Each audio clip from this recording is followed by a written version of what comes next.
അവതീർണമായത് സയ്യിദുനാ മുഹമ്മദ് റസൂലുള്ളാഹി സ്വല്ലല്ലാഹു അലൈഹി വസല്ലം തങ്ങൾക്ക്. അവിടുന്ന് സംശുദ്ധ ജീവിത നയിക്കുകയും സമൂഹത്തിന് മുന്നിൽ വളരെ പരസ്യമായി അവർക്കൊക്കെ അറിയാവുന്ന വിധം ഖുർആനുമായി അവതരിക്കുന്നത് വരെയുള്ള നീണ്ട പീരീഡ് 40 വർഷം അവിടുന്ന് ജീവിക്കുകയും ചെയ്തു. റസൂൽ സല്ലല്ലാഹു അലൈഹി വസല്ലം തങ്ങളുടെ സത്യസന്ധത സമൂഹത്തിന് മുഴുക്കെ ബോധ്യപ്പെട്ടു. ചരിത്രത്തിലേക്ക് നമ്മൾ നീങ്ങുമ്പോൾ അവിടുത്തെ 35-ാമത്തെ വയസ്സിലാണ്, നുബുവത്തിൻ്റെ 5 വർഷം മുന്നെയാണ് കഅബ പുനർനിർമ്മാണം നടക്കുന്നത്. ഐക്യത്തോടുകൂടെ കഅബ നിർമ്മിച്ചതെങ്കിലും ഹജറുൽ അസ്വദ് പുനഃസ്ഥാപിക്കുന്ന ആ ഒരു ഘട്ടമെത്തിയപ്പോൾ അറബികൾ വിവിധ ഗോത്രങ്ങളായി യുദ്ധത്തിൻ്റെ ഒക്കോളം എത്തുകയാണ്. ആ സമയത്ത് അവരെല്ലാവരും കൂടെ നടത്തിയ ഒരു തീരുമാനം, ഇനി കഅബയിലേക്ക് വരുന്നയാൾ എന്ത് നിശ്ചയിക്കുന്നു അത് അംഗീകരിക്കാമെന്നായിരുന്നു. ഇതെല്ലാവരും സന്തോഷത്തോടുകൂടി എടുത്തതല്ല, ആ പ്രശ്നം പരിഹരിക്കാനുള്ള ഒരു താൽക്കാലിക മാർഗം എന്ന രീതിയിലാണ്. കാരണം കടന്നു വരുന്ന ആൾ എന്തായാലും ഏതെങ്കിലും ഒരു ഗോത്രത്തിൻ്റെ ആളായിരിക്കും. അയാൾ സ്വാഭാവികമായും ആ ഗോത്രത്തിന് അനുകൂലമായി വിധിക്കാനുള്ള സാധ്യതയുണ്ട്. അതുകൊണ്ട് തന്നെ ഇത് എല്ലാവരും സംതൃപ്തിയോടുകൂടെ അംഗീകരിച്ചതല്ല, മറ്റൊരു ഉപാധി ഇല്ലാത്തത് കൊണ്ട് അത് അവരങ്ങനെ തീരുമാനിക്കുന്നു എന്ന് മാത്രം. അവരിങ്ങനെ ആകാംക്ഷാപൂർവ്വം കാത്തിരിക്കുമ്പോൾ സയ്യിദുനാ ഹബീബുനാ മുഹമ്മദ് റസൂലുള്ളാഹി അവിടുന്ന് അന്ന് നബിയല്ല, നുബുവത്തിന് 5 വർഷം മുന്നെയാണ്, കടന്നു വരുന്നു. ആ സമയത്ത് അവരെല്ലാവരും കൂടെ പറയുന്ന ഒരു പ്രഖ്യാപനമുണ്ട്. അൽ അമീൻ എന്നാണ് അവർ പറയുന്നത്. നമ്മളിലേക്ക് ഇതാ അൽ അമീൻ കടന്നു വരുന്നു. മുഹമ്മദ് എന്ന് പറയാൻ പറ്റും, ഇബ്നു അബ്ദുൽ മുത്തലിബ് എന്നൊക്കെ പറയാൻ പറ്റും. പക്ഷെ അവരെല്ലാവരും ഏക രീതിയിൽ പ്രയോഗിക്കുന്നത് അൽ അമീൻ കടന്നു വരുന്നു. അതോടുകൂടി അവരുടെ വിമ്മിട്ടം മാറുകയാണ്, എല്ലാവർക്കും സന്തോഷമാവുകയാണ്. കാരണം നീതിമാനും സത്യസന്ധനുമാകുന്ന അൽ അമീനാണ് വരുന്നത്. അദ്ദേഹം ഒരു ഗോത്രത്തിൻ്റെയും ആളാവാതെ എല്ലാവർക്കും അനുയോജ്യമായ തീരുമാനമെടുക്കും. ഇത് പ്രവാചകത്വത്തിൻ്റെ മുന്നേ നടന്നൊരു സംഭവം. ഇനി അവിടുത്തെ ജീവിതത്തിൻ്റെ പ്രധാനപ്പെട്ട കുറേ കാര്യങ്ങൾ നമ്മൾ പരിശോധിച്ചാൽ വിസ്തരിച്ച് ചർച്ച ചെയ്യാൻ സമയമല്ല. അവിടുന്ന് അന്തിർ അഷീറത്തക്കൽ അഖറബീൻ എന്ന സൂറത്തു അശ്ശുഅറയിൻ്റെ 214-ാമത് വചനം അവതരിച്ചപ്പോൾ തൻ്റെ കൂട്ടുകുടുംബങ്ങളെയെല്ലാം വിളിച്ചു കൂട്ടി സഫാ കുന്നിൻ്റെ മുകളിൽ കയറി അവരോടൊരു മഹത്തായ കാര്യം പ്രഖ്യാപിക്കുന്നു, പരിശുദ്ധ ഇസ്ലാമിനെ കുറിച്ച്. അതോടുകൂടെ അവർ വലിയ പ്രശ്നങ്ങളൊക്കെ ഉണ്ടായതും തബ്ബത്ത് യദാ അബീ ലഹബ് എന്ന അധ്യായം ഇറങ്ങുന്നതൊക്കെ നമുക്കറിയാവുന്നതാണ്. ആ സന്ദർഭത്തിൽ അവരെല്ലാവരും വിളിച്ചുകൂട്ടി റസൂൽ ചോദിക്കുന്ന ഒരു പ്രധാനപ്പെട്ട കാര്യം, ഈ മലയ്ക്ക് അപ്പുറത്തുനിന്ന് സർവായുധ വിഭൂഷിതരായൊരു സൈന്യം നിങ്ങൾ ആക്രമിക്കാൻ വരുന്നു എന്ന് ഞാൻ പറഞ്ഞാൽ നിങ്ങൾ വിശ്വസിക്കുമോ എന്നായിരുന്നു. അവരെല്ലാവരും ഉറക്കെ പറഞ്ഞത് ബല അൻതൽ അമീൻ, അതെ വിശ്വസിക്കും, കാരണം നീ അല്ലമീനാണ്, ഇതുവരെ സത്യമല്ലാതെ പറഞ്ഞിട്ടില്ല. ഇനി നുബുവത്തിൻ്റെ ഓരോ ഘട്ടത്തിലും ഇത് നമുക്ക് മനസ്സിലാക്കാൻ പറ്റും. ഏകദേശം ഹിജ്റയുടെ 6-ാം വർഷത്തിൽ മുത്തറസൂൽ മരിക്കുന്നതിൻ്റെ 3.5 കൊല്ലം മുന്നെയാണ് ഹുദൈബിയ സന്ധി നടക്കുന്നത്. ഹുദൈബിയ സന്ധിക്കു ശേഷം നബിതങ്ങൾ വിവിധങ്ങളായ രാജ്യ ഭരണാധികാരികളിലേക്ക് ഇസ്ലാമിൻ്റെ പ്രചാരണാർത്ഥം കത്ത് വിടുന്നു. അങ്ങനെ ഹിർക്കലിനും ഒരു കത്ത് കിട്ടുന്നു. അദ്ദേഹം അതേക്കുറിച്ച് തൻ്റെ രാജ്യസദസ്സിൽ അഭിപ്രായമാരായിരുന്നു. ഹിജാസിൽ നിന്ന് വന്ന ഏതെങ്കിലും ആളുകൾ നമ്മുടെ നാട്ടിലുണ്ടെങ്കിൽ കണ്ടുപിടിച്ച് ഹാജരാക്കാൻ അദ്ദേഹം ഉത്തരവിടുന്നു. അങ്ങനെ കച്ചവടത്തിന് ചെന്ന അബൂ സുഫിയാനെയും സംഘത്തെയും ഹിർക്കലിൻ്റെ മുന്നിലേക്ക് കൊണ്ടു ചെല്ലുന്നു. അബൂ സുഫിയാനെ വേറെ നിർത്തിയിട്ട് അനുയായികളെ അപ്പുറം നിർത്തിയിട്ട് ഹിർക്കൽ പ്രത്യേകമായൊരു നിർദ്ദേശം കൊടുക്കുന്നു, ഇയാൾ എന്തെങ്കിലും കള്ളം പറഞ്ഞാൽ നിങ്ങൾ അപ്പോഴേ പറയണം. അങ്ങനെ ഈ കത്തിൽ പരാമർശിച്ച മുഹമ്മദ് നബിയെക്കുറിച്ച് തൻ്റെ വേദപാണ്ഡിത്യം ഉപയോഗപ്പെടുത്തി ഓരോ ചോദ്യവും രാജാവ് ഉന്നയിക്കുന്നു. അതിനൊക്കെ അബൂ സുഫിയാൻ പറയുന്ന മറുപടി അദ്ദേഹം അംഗീകരിക്കുന്നു. അങ്ങനെ തന്നെയായിരിക്കും പ്രവാചകൻ എന്ന തൻ്റെ തൗറാത്ത് ഇഞ്ചിയിൽ പ്രാവീണ്യം വെച്ച് അദ്ദേഹം അംഗീകരിക്കുന്നു. അതിനൊടുവിൽ അദ്ദേഹം ചോദിക്കുന്ന ഒരു വളരെ പ്രധാനപ്പെട്ട ഒരു കാര്യം, ഫഹൽ അൻതും തത്തഹിമൂനഹു ബിൽ കദിബീന, ഈ മുഹമ്മദ് എന്ന് പറയുന്ന പ്രവാചകത്വവാദിയെക്കുറിച്ച് നിങ്ങൾക്ക് ആർക്കെങ്കിലും അദ്ദേഹം കളവ് പറയുന്ന വല്ല സാധ്യതയും വല്ല തോന്നലും ഉണ്ടായിട്ടുണ്ടോ എന്ന്? ആ ചോദ്യം നോക്കണം. അദ്ദേഹം കളവ് പറയുമോ ചോദിച്ചില്ല, അദ്ദേഹം കളവ് പറയുമോ എന്ന് ചോദിച്ചില്ല. നേരെ മറിച്ച് തുഹുമത്ത് തത്തഹിമൂനഹു ബിൽ കദിബി, അദ്ദേഹം കളവ് പറയുമെന്ന് നിങ്ങൾക്ക് എപ്പോഴെങ്കിലും വെറുതെയെങ്കിലും തോന്നിയിട്ടുണ്ടോ എന്നാണ് ചോദ്യം. അബൂ സുഫിയാൻ പറഞ്ഞു ഇല്ല. പിൽക്കാലത്ത് ഇസ്ലാമിലേക്ക് കടന്നു വന്ന അദ്ദേഹം പറയുന്നുണ്ട്, എങ്ങനെയെങ്കിലും ഒന്ന് മുഹമ്മദ് നബിയെ വിമർശിക്കാൻ എനിക്കൊരു അവസരം കിട്ടാൻ ഞാൻ കാത്തിരുന്നു. അപ്പോൾ കരാർ ലംഘിക്കുന്ന കാര്യം അന്വേഷിച്ചപ്പോൾ ഇതുവരെ കരാറൊന്നും ലംഘിച്ചിട്ടില്ല. ഇപ്പം ഞങ്ങൾ തമ്മിൽ ഹുദൈബിയയിൽ ഒരു കരാർ നടന്നിട്ടുണ്ട്, അതിൻ്റെ ഭാവി എന്താവെന്ന് പറയാൻ പറ്റില്ല എന്നൊരു ചെറിയ നെഗറ്റീവ് ഞാൻ പറഞ്ഞു എന്നാണ്. ഇവിടെ അബൂ സുഫിയാൻ നേരിടുന്ന വലിയ പ്രതിസന്ധി എന്താണെന്ന് വെച്ചാൽ അദ്ദേഹത്തിൻ്റെ അനുയായികളെ ഒന്നിച്ച് മാറ്റി നിർത്തിയിട്ടുണ്ട് മഹാരാജാവ്. മുഹമ്മദ് നബിയെക്കുറിച്ച് എന്ത് ചോദ്യം ഉന്നയിക്കുമ്പോഴും സത്യസന്ധമല്ലാതെ മറുപടി പറഞ്ഞാൽ ഒന്ന്, രാജാവ് ചിലപ്പോൾ ഇവരത് തുറന്നു പറഞ്ഞിട്ടുണ്ടെങ്കിൽ അബൂ സുഫിയാനെ ശിക്ഷിക്കാൻ സാധ്യതയുണ്ട്. അതല്ല അബൂ സുഫിയാൻ ഇടങ്ങറാക്കിയൊരു കാര്യം, ഇയാളെങ്ങാനും ഏതെങ്കിലും ഒരു കാര്യത്തിൽ നബിതങ്ങളെക്കുറിച്ച് കളവ് പറഞ്ഞിട്ടുണ്ടെങ്കിൽ ഈ നിൽക്കുന്ന അനുയായികളെല്ലാവരും മനസ്സിലാക്കും മുഹമ്മദ് നബി സത്യസന്ധനാണ്. കാരണം രാജാവ് മുഹമ്മദ് നബിയെക്കുറിച്ച് ഒരു കാര്യം അന്വേഷിക്കുമ്പോൾ വേദപാണ്ഡിത്യത്തിൻ്റെ അകമ്പടിയോടുകൂടെ അദ്ദേഹം നബിയെക്കുറിച്ച് ചോദ്യങ്ങൾ ഉന്നയിക്കുമ്പോൾ അതിന് ഞങ്ങളുടെ നേതാവ് നുണ പറയുകയാണെങ്കിൽ തീർച്ചയായും അവർ മനസ്സിലാക്കും മുഹമ്മദ് നബി സത്യസന്ധനായിരുന്നു, അദ്ദേഹം പ്രവാചകരായിരുന്നു എന്നൊക്കെ. അത് അബൂ സുഫിയാനെ ഒരിക്കലും സഹിക്കാൻ പറ്റില്ല. അതുകൊണ്ട് അയാൾക്ക് സത്യം തന്നെ പറഞ്ഞു. അവസാനം വെച്ച് ചെറിയൊരു നെഗറ്റീവ് സംസാരിച്ചതാണ്, ഹുദൈബിയയിൽ ഞങ്ങളൊരു കരാർ നടന്നിട്ടുണ്ട്, അതിൻ്റെ ഭാവി എന്താവെന്ന് പറയാൻ പറ്റില്ല. സല്ലല്ലാഹു അലൈഹി വസല്ലം തങ്ങളുടെ ജീവിതത്തിൻ്റെ ഒരു 2-3 സന്ദർഭങ്ങളാണ് ഞാനീ പറഞ്ഞത്. അവിടുന്ന് പ്രവാചകത്വം വാദിക്കുന്നതിൻ്റെ മുന്നേ, പ്രവാചകത്വത്തിൻ്റെ ആരംഭത്തിൽ, പ്രവാചകത്വത്തിൻ്റെ ഏകദേശം അവസാന ഘട്ടത്തിൽ, അപ്പോഴെല്ലാം ശത്രുക്കളുടെ അംഗീകാരമാണ് ഹബീബായ നബി സല്ലല്ലാഹു അലൈഹി വസല്ലം തങ്ങൾ കളവ് പറയില്ല എന്ന്. സ്വന്തം ജീവിതത്തിലെ ലളിതമായ കാര്യങ്ങൾക്ക് വേണ്ടി പോലും കളവ് പറയാത്ത ഒരാൾ പരലോകത്തെക്കുറിച്ച്, ദൈവത്തെക്കുറിച്ച് അദ്ദേഹം പറയുന്ന ദർശനപ്രകാരം ഏറ്റവും കുഴപ്പം പിടിച്ചൊരു സംഗതി സമൂഹത്തോട് പറയുക എന്ന് മാത്രമല്ല, ആ പറഞ്ഞ കള്ളം 23 വർഷമാകുന്ന ദീർഘകാലഘട്ടം പൊളിയാതെ സംരക്ഷിക്കുക എന്ന് പറഞ്ഞാൽ മനുഷ്യ സാധ്യമേ അല്ല. അതുകൊണ്ട് ഞാൻ പ്രവാചകരാണ്, ഞാൻ ഈ ഓതുന്നത് ദൈവവചനങ്ങളാണ് എന്ന് റസൂലുള്ളാഹി സ്വല്ലല്ലാഹു അലൈഹി വസല്ലം തങ്ങൾ പറഞ്ഞാൽ സമ്മതിക്കലാണ് അതിൻ്റെ ലോജിക്ക്. കാരണം സ്വന്തം കാര്യത്തിൽ അവിടുന്ന് കളവ് പറഞ്ഞിട്ടില്ല, അതിന് ശത്രുക്കളുടെ സാക്ഷ്യമുണ്ട്, ലോക ചരിത്രം അതിന് തെളിവ് നൽകുന്നുണ്ട്. സ്വന്തം കാര്യത്തിൽ പോലും കള്ളം പറയാത്ത ഒരാൾ എങ്ങനെയാണ് ദൈവസംബന്ധിയായി കള്ളം പറയുക എന്നത് വലിയൊരു ചോദ്യമാണ്. അതുകൊണ്ടാണ് പലപ്പോഴും കളവ് പറയുകയാണെന്ന് ആരോപിക്കുന്നവർ പോലും അവരുടെ സ്വകാര്യതകളിൽ അള്ളാഹുവിൻ്റെ റസൂലിനെ അംഗീകരിച്ചത്. വലീദ് ബിൻ മുഗീറ അങ്ങനെയായിരുന്നു. അദ്ദേഹം അന്നത്തെ ഏറ്റവും നല്ല യുവ നേതാവായിരുന്നു. ജിന്നുകളുടെ സാഹിത്യവും ഗന്ധർവഗാനവും അപ്രകാരം തന്നെ മനുഷ്യ സാഹിത്യവും ഏറ്റവും കൂടുതൽ അറിയുന്ന അറബി പ്രമുഖനായിരുന്നു. ഖുർആന്റെ ചില വചനങ്ങൾ കേട്ട മാത്രയിൽ അദ്ദേഹം പിന്നീട് പറയുന്നത് ഇതൊരിക്കലും മനുഷ്യ സൃഷ്ടിയല്ല എന്നാണ്. അദ്ദേഹം വർണ്ണിച്ച ചില വാക്കുകളൊക്കെ ഉണ്ട്, ഞാനത് വിശദീകരിച്ച് സമയമെടുക്കുന്നില്ല.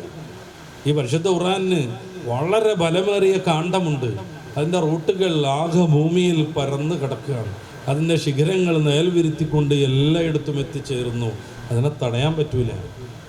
അദ്ദേഹത്തോട് എതിർപ്പ് പറഞ്ഞു ശത്രുക്കൾ, നിങ്ങൾ നമ്മുടെ യുവരാജാവാണ്, അബൂജഹലിനൊക്കെ ശേഷം നേതൃരംഗത്തേക്ക് കടന്നു വരേണ്ടയാളാണ്.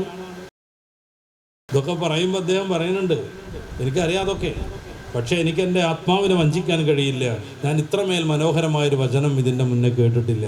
നിങ്ങളിൽ ഏതൊരാൾ സാഹിത്യം പഠിച്ചതിനേക്കാളും കൂടുതൽ ഞാൻ പഠിച്ചിട്ടുണ്ട്. എനിക്ക് ജിന്നുകളുടെ സാഹിത്യം കൂടെ അറിയാം. അതിലൊന്നും ഇങ്ങനത്തെ ഒരു വചന സിദ്ധി എനിക്ക് ലഭ്യമല്ല. അവസാനം ഖുർആനെതിരെ പ്രഖ്യാപനം നടത്തണമെന്ന് അബൂജഹൽ നിർബന്ധിപ്പിച്ചപ്പോൾ മുഹമ്മദ് കുടുംബത്തെ ഭിന്നിപ്പിക്കുന്നവനാണ് എന്നാണ് വലീദ് ബിൻ മുഗീറ പ്രഖ്യാപനം നടത്തിയത്. അപ്പോഴും ഖുർആനെ തൊട്ടില്ല മൂപ്പർ. മുഹമ്മദ് കുടുംബത്തെ ഭിന്നിപ്പിക്കുന്നവനാകുന്നു. അത് പ്രവാചകന്മാരും വരുമ്പോൾ പലപ്പോഴും സംഭവിച്ചിട്ടുണ്ടെന്ന് പരിശുദ്ധ ഖുർആൻ സൂറത്തുൽ ബഖറയുടെ 213-ാമത് വചനത്തിൽ സൂചന നൽകുന്നുണ്ട്. കാനന്നാസ് ഉമ്മത്തൻ വാഹിദ, സമൂഹം ഏക ദർശനക്കാരായിരുന്നു. പിന്നീട് പ്രവാചകന്മാർ വരും, അതോടുകൂടെ 2 വിഭാഗം 3 വിഭാഗമൊക്കെയായി മാറും. അത് ചരിത്രത്തിൻ്റെ ഒരു അനിവാര്യതയാണ്. യേശുക്രിസ്തു പറയുന്നുണ്ട്, ഞാൻ ഭിന്നിപ്പിക്കാൻ വേണ്ടി വന്ന വാള്, ഞാൻ സമാധാനം സ്ഥാപിക്കാൻ വേണ്ടി വന്നു എന്ന് ആരും നിരൂപിക്കരുത്. സമാധാനമല്ല, വാളത്രേ ഞാൻ സ്ഥാപിക്കുന്നത്. മത്തായിയുടെ സുവിശേഷത്തിൻ്റെ 10-ാം അധ്യായത്തിൻ്റെ 35-ാമത് വചനത്തിൽ നമുക്ക് കാണാൻ പറ്റും. അപ്പോൾ പ്രവാചകന്മാർ വരിക, നമ്മുടെ നാട്ടിലെ SSFന്റെ ശാഖ രൂപീകരിക്കുക എന്നൊക്കെ പറഞ്ഞാൽ സ്വാഭാവികമായിട്ടും 2 ചേരിയായി എന്നാണ് അതിൻ്റെ അർത്ഥം. അത് ചരിത്രത്തിൽ ഇന്നോളമുള്ളൊരു വസ്തുതയാണ്. വലീദ് ബിൻ മുഗീറയ്ക്ക് പരിശുദ്ധ ഖുർആനെ എതിർക്കാൻ കഴിഞ്ഞില്ല. അന്നത്തെ ഏറ്റവും വലിയ സാഹിത്യകാരന്മാരൊക്കെയും പരിശുദ്ധ ഖുർആനിൻ്റെ അമാനുഷികതയ്ക്ക് മുമ്പിൽ മുട്ടുമടക്കുന്നത് നമ്മുടെ അനുഭവമാണ്. അതുകൊണ്ട് ഖുർആൻ അത് ദൈവികമാണെന്നതിന് 2 പ്രധാനപ്പെട്ട ന്യായം നമ്മുടെ മുന്നിൽ വെക്കുന്നുണ്ട്. ഒന്ന്, പരിശുദ്ധ ഖുർആൻ സൂറത്തുൽ ബഖറ 23-ാമത് വചനത്തിൽ പറയുന്ന ഇൻ കുൻതും ഫീ റൈബിൻ മിമ്മാ നസ്സൽനാ അലാ അബ്ദിനാ ഫഅ്തു ബിസൂറത്തിൻ മിൻ മിസ്ലി. പരിശുദ്ധ ഖുർആൻ ദൈവികമല്ലെന്ന് നിങ്ങൾക്ക് ആർക്കെങ്കിലും അഭിപ്രായമുണ്ടെങ്കിൽ, സംശയിക്കുന്നുണ്ടെങ്കിൽ, അതിലൊരധ്യായത്തിന് തുല്യമായ ഏതെങ്കിലും ഒരു അധ്യായം നിങ്ങൾ കൊണ്ടുവരുമെന്നാണ് ഖുർആൻ്റെ വെല്ലുവിളി. ഇത് ചുരുക്കി കൊണ്ടുവന്ന അവസാനത്തെ വെല്ലുവിളിയാണ്. ചുരുക്കി കൊണ്ടുവന്നിട്ടുള്ള അവസാനത്തെ വെല്ലുവിളിയാണിത്. ആദ്യഘട്ടത്തിൽ ഇറങ്ങിയത് ഖുർആനെ പോലെയുള്ളതൊന്ന് കൊണ്ടുവരാൻ പറഞ്ഞിട്ടാണ്. രണ്ടാമത് പറയുന്നത് സൂറത്തുൽ ഹൂദിൽ നമുക്ക് കാണാൻ പറ്റും, ഖുർആനിലെ 10 അധ്യായങ്ങൾക്ക് തുല്യമായത് നിങ്ങൾ കൊണ്ടുവരുമെന്നാണ്. അതൊന്നും സാധിച്ചില്ല. പരമാവധി ചുരുക്കിയിട്ട് എങ്കിൽ ഒരൊറ്റ അധ്യായത്തിന് സമം നിങ്ങളൊരു അധ്യായം കൊണ്ടുവരൂ എന്ന് ഖുർആൻ വെല്ലുവിളിക്കുന്നു. ഈ വെല്ലുവിളി ഇങ്ങനെ അവരുടെ ഇടയിൽ ഒരു പ്രതീക്ഷ നൽകിക്കൊണ്ട് ഇങ്ങനെ മുഴങ്ങി നിൽക്കുമ്പോഴാണ് ഖുർആനിൽ ഏറ്റവും ചെറിയ അധ്യായമാവുന്ന ഇന്ന അഅ്തൈനാക്കൽ കൗസർ അവതരിക്കുന്നത്. വളരെ ചെറിയ അധ്യായം, 3 സൂക്തങ്ങൾ മാത്രം. 3 സൂക്തമുള്ള വേറെയും അധ്യായമുണ്ട്, വല്ലഫുറൊക്കെ. പക്ഷെ അതിൽ ഇതിനേക്കാൾ അക്ഷരങ്ങളുണ്ട്. ഏറ്റവും ചെറിയ അധ്യായമാവുന്ന സൂറത്തുൽ കൗസർ അവതരിച്ചപ്പോൾ അവർക്ക് വലിയ പ്രതീക്ഷയായി. അന്ന് അവർക്ക് ഏറ്റവും വലിയ സാഹിത്യകാരനായി അവർ കൊണ്ടു നടന്നിരുന്ന കുറേ ആളുകളെ അവർ സമീപിക്കുന്നുണ്ട്. അവസാനം ഖുർആൻ നിർമ്മാണം ചില ആളുകൾ ഏറ്റെടുക്കുന്നുമുണ്ട്.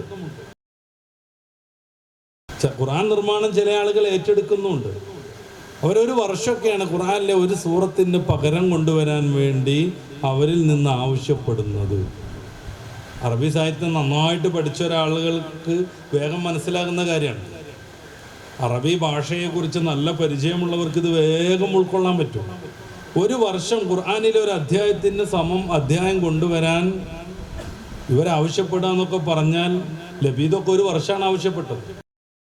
ലബീദിനെ കുറിച്ച് ഇസ്ലാമിലേക്ക് വന്ന് പിന്നീട് വലിയ സഹാബിവര്യനായി മാറിയതിന് ശേഷം അല്ലാഹുവിൻ്റെ റസൂൽ നന്നായിട്ട് പുകഴ്ത്തി പറയുന്നുണ്ട്. കവി വചനങ്ങളിൽ ഏറ്റവും ശ്രേഷ്ഠൻ ലബീദിൻ്റെ അലാ കുല്ലു ഷൈഇൻ മാ ഖലല്ലാഹു ബാത്തുലുവാണെന്ന് ആയിഷ ബീവി നിവേദനം ചെയ്യുന്ന ഹദീസിൽ സഹീഹുൽ ബുഖാരിയിൽ നമുക്ക് കാണാൻ പറ്റും. നമ്മുടെ ഖത്തർനദയിലൊക്കെ ഷവായിദായി വന്ന ബൈത്താണ്.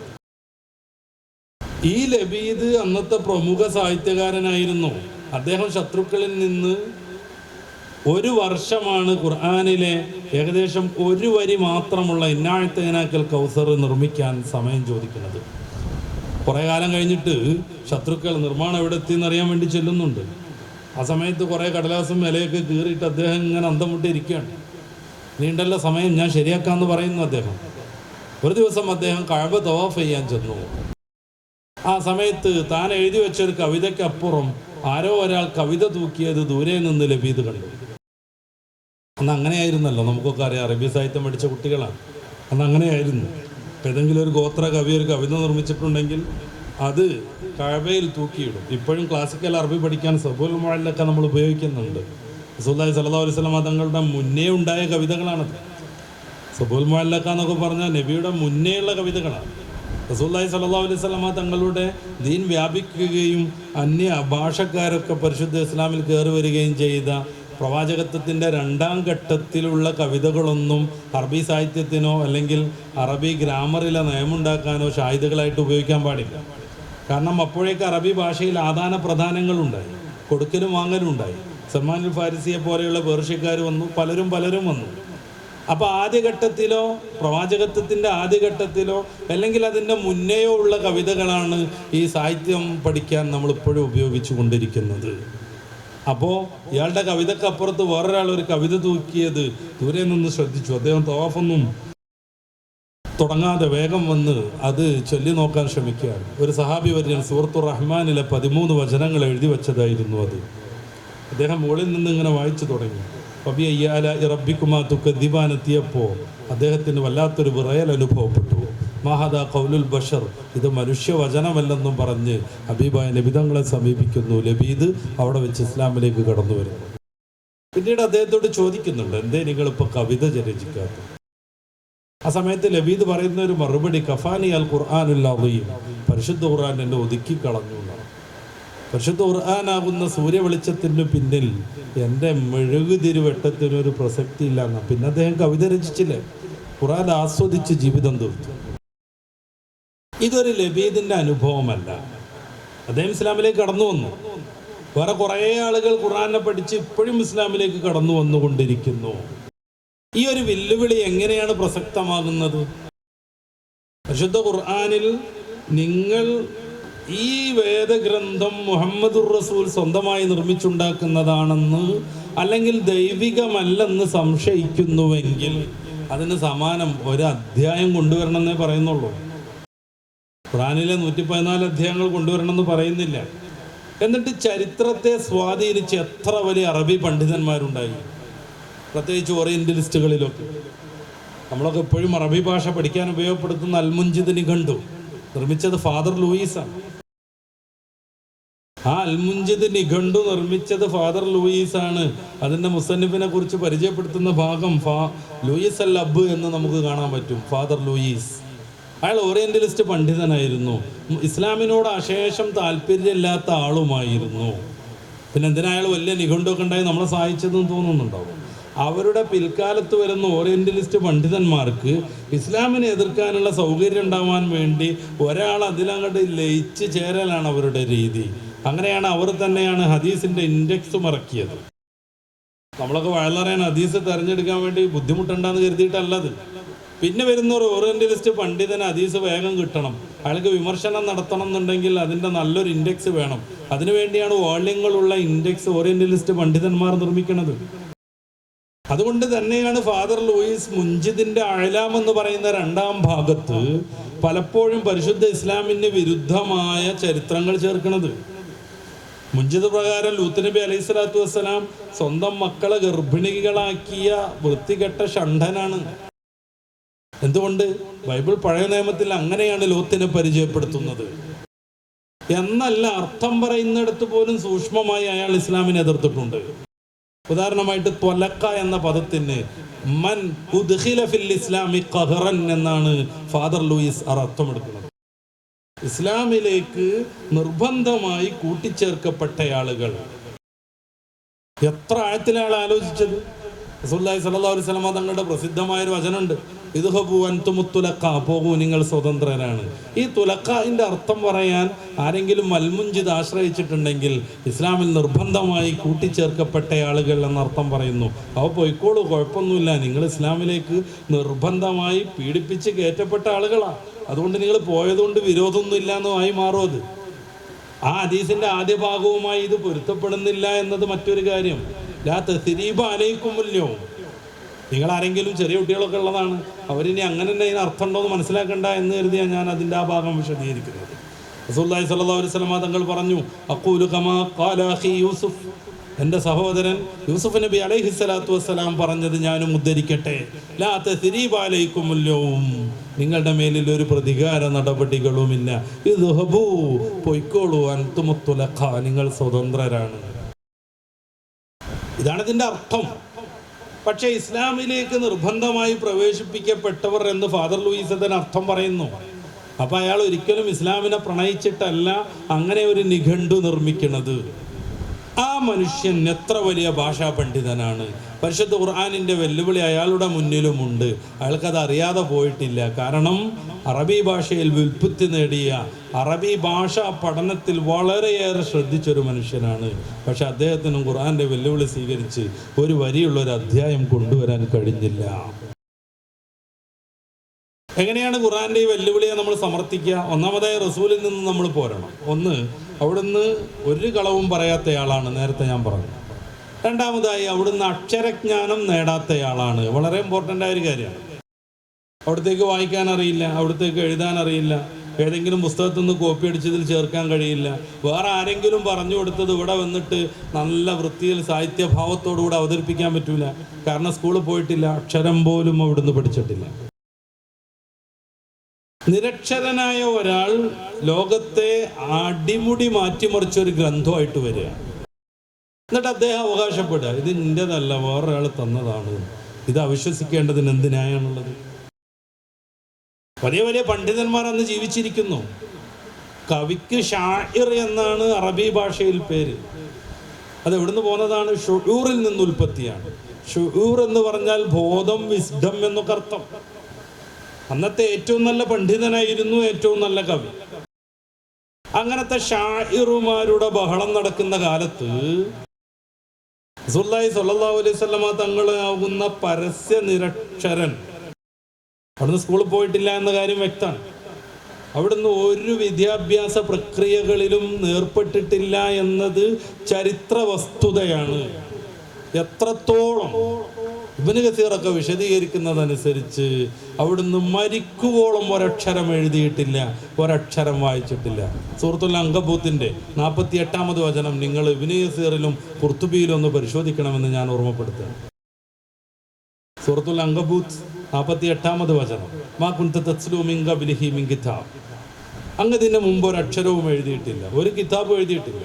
വലാ തഖുത്തുഹു ബിയമീനിക്, ഒരു പുസ്തകവും വായിച്ചില്ല.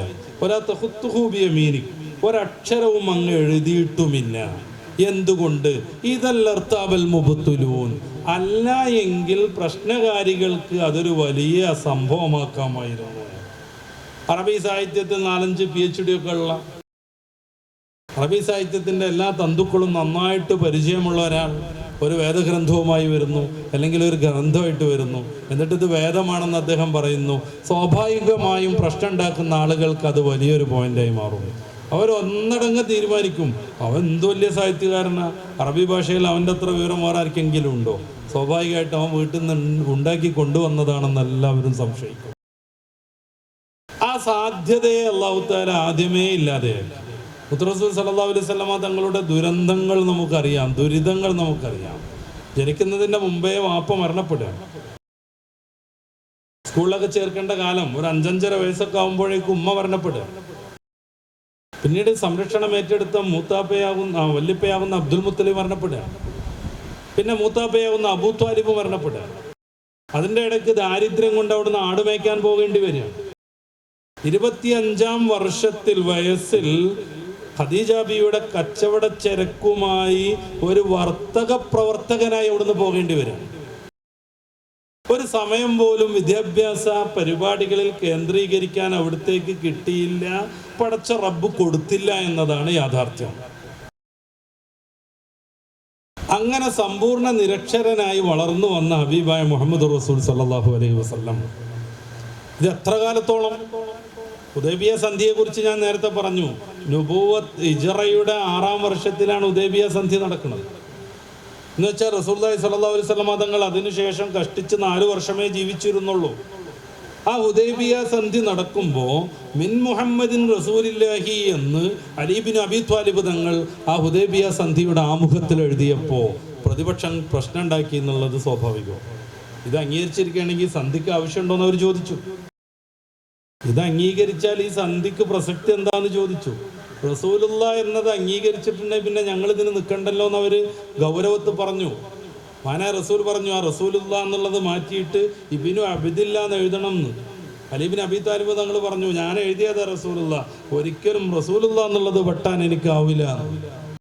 അലിയാർ തങ്ങൾ ആ ബഹുമാനം മൂത്തിട്ട് എനിക്കത് വെട്ടാനാവൂല എന്ന് പറയുമ്പോൾ മഹാനായ റസൂലുള്ളാഹി സ്വല്ലല്ലാഹു അലൈഹി വസല്ലമ തങ്ങൾ അലിയാർ തങ്ങളോട് പറയുന്ന ഒരു വാക്കുണ്ട്, അരിനി മഹല്ലഹ. ആ റസൂലുള്ള എന്നുള്ള ആ സ്ഥലം ഒന്ന് കാണിച്ചു തരൂ. ദല്ലിനി അലാ മക്കാനിഹ എന്ന് വേറൊരു ഭാഗത്തുണ്ട്. ആ സ്ഥലം ഒന്ന് കാണിച്ചു തരൂ. അലി ഇബ്നു അബീ ത്വാലിബ് തങ്ങൾ കാണിച്ചു കൊടുക്കുന്നത് ഇതാണ് റസൂലുള്ള എന്നുള്ളത്. ആ മഹാനായ റസൂലുള്ളാഹി തങ്ങൾ അതിനെ മായ്ക്കുന്നു. മഹാഹു റസൂൽ അതിനെ മായ്ച്ചു. ഹുദൈബിയ സന്ധിയുടെ ആമുഖത്തിൽ എഴുതിയ മിൻ മുഹമ്മദിൻ റസൂലില്ല എന്നതിലെ റസൂലുള്ള എന്ന പദം ഏതാണെന്ന് അറിയാത്തത് കൊണ്ട് അലിയാർ തങ്ങളോട് ചോദിച്ച് മനസ്സിലാക്കിയിട്ട് റസൂലുള്ളാഹി അലിയാർ കാണിച്ച സ്പേസ് മായ്ച്ചു കളയുന്നു. ബുഖാരി ഷരീഫിൽ കത്തബ എന്നുണ്ട്. പിന്നീട് റസൂൽ എഴുതിയെന്നതിന് അർത്ഥം വെക്കാനുള്ള ഒരു സാധ്യത അപൂർവമായിട്ടെങ്കിലും ഉള്ളത് കൊണ്ട് ഇബ്നു ഹജർ അൽ അസ്ഖലാനി തങ്ങൾ ഫത്തുൽ ബാരിയിലൊക്കെ വിശദീകരിക്കുന്നുണ്ട്. ഐ അമറ ബിൽ കിതാബത്തി ലിൽ അലി ഇബ്നു അബീ ത്വാലിബ്. അലി ഇബ്നു അബീ ത്വാലിബിനോട് റസൂൽ എഴുതാൻ പറഞ്ഞു. മിൻ മുഹമ്മദ് ബിൻ അബ്ദില്ലാഹി. കത്തബ എന്ന് പറഞ്ഞാൽ നേരെ മഹാ എന്നുള്ള ലമീർക്കാണ് ഇതിൻ്റെ ലമീർ പോകാൻ തോന്നും അല്ലേ? അപ്പോൾ റസൂൽ വായിച്ചു, പിന്നെ റസൂൽ എഴുതിയെന്ന് തോന്നിപ്പോകും. റസൂൽ അല്ല എഴുതിയത്, മറിച്ച് റസൂലുള്ളാഹി സ്വല്ലല്ലാഹു അലൈഹി വസല്ലമ തങ്ങൾ എഴുതാൻ വേണ്ടി കൽപ്പിച്ചു. അങ്ങനെ അലിയാർ തങ്ങളെ എഴുതി. അത് ഫത്തുൽ ബാരി വിശദീകരിക്കുന്നുണ്ട്. അല്ലെങ്കിൽ ഈ ഹദീസിന്റെ ലാസ്റ്റും ഫസ്റ്റും തമ്മിൽ വൈരുദ്ധ്യത്തിലാവും. കാരണം റസൂലുള്ളാഹ് അറിയാത്തത് കൊണ്ട് എനിക്ക് കാണിച്ചു തരുന്ന പറഞ്ഞ റസൂൽ സല്ലല്ലാഹു അലൈഹി വസല്ലം മായ്ച്ച ഉടനെ പിന്നെ റസൂലുള്ളാഹ് എഴുതി എന്ന് പറഞ്ഞു കഴിഞ്ഞാൽ അതൊരു പൊരുത്തക്കേടാണ് അല്ലേ? റസൂലുള്ളാഹ് വായിക്കാൻ കിട്ടാത്തതുകൊണ്ടാണ് ആ സ്ഥലം കാണിച്ചു തരുമെന്ന് പറയുന്നത്. സ്വാഭാവികമായിട്ടും മുത്തലികൾക്കൊക്കെ ഒരു സംശയം ഉണ്ടാവും, എഴുതാൻ അറിയാതിരിക്കുക എന്ന് പറഞ്ഞാൽ അതൊരു അഴിബല്ലേ? അല്ല, അത് റസൂലിനെ സംബന്ധിച്ചിടത്തോളം മനോഹാരിതയാണ്. കാരണം റസൂലിൻ്റെ ഏറ്റവും പ്രസിദ്ധമായ, ഏറ്റവും ശ്രേഷ്ഠമായ, എന്നുമെന്നും നിലനിൽക്കുന്ന മുഅ്ജിസത്താണ് പരിശുദ്ധ ഖുർആൻ. കാരണം റസൂൽ തങ്ങൾക്ക് ശേഷം വേറെ പ്രവാചകരില്ല. സൂറത്തുൽ അഹ്സാബിൻ്റെ 40-ാമത് വാക്യം വെട്ടി തുറന്ന് പറഞ്ഞതാണ്, അവിടുന്ന് ഖാത്തമുൻ നബിയ്യീനാണ്, അവസാന പ്രവാചകരാണ്, ഇനി ഒരു നബി വരാനില്ല. അതുകൊണ്ട് എല്ലാവർക്കും ഇസ്ലാമിനെ ഉൾക്കൊള്ളണം, എല്ലാവർക്കും മുഹമ്മദ് നബി തങ്ങളുടെ പ്രവാചകത്വം ബോധ്യപ്പെടണം. അതിന് എന്നും നിലനിൽക്കുന്ന സർവാതിശാഴിയായ ഒരു മുഅ്ജിസത്ത് വേണം. അതാണ് പരിശുദ്ധ ഖുർആൻ. ഇതെന്നും നിലനിൽക്കും, ഇതെന്നും നിലനിൽക്കും. അപ്പോൾ ഈ മുഅ്ജിസത്തിനെ നേരിടാൻ ആർക്കും അവസരമുണ്ട്. ഖിയാമത്ത് നാൾ വരെ പരിശുദ്ധ ഖുർആൻ ആ വെല്ലുവിളിയുമായി നമ്മുടെയൊക്കെ മുന്നിലുണ്ട്. ആരെങ്കിലും ഇത് പ്രവാചകർ ഉണ്ടാക്കിയതാണെന്ന്, വേറെ ആരെങ്കിലും ഉണ്ടാക്കി പ്രവാചകർക്ക് ഓതി കൊടുത്തതാണെന്ന് ദൈവികമല്ലെന്ന് വിശ്വസിക്കുന്നുവെങ്കിൽ, സംശയിക്കുന്നുവെങ്കിൽ ഫൗതു ബിസൂറത്തിൻ മിൻ മിസ്ലി, ഇതിന് സമാനമായ ഒരു അധ്യായം കൊണ്ടുവരൂ.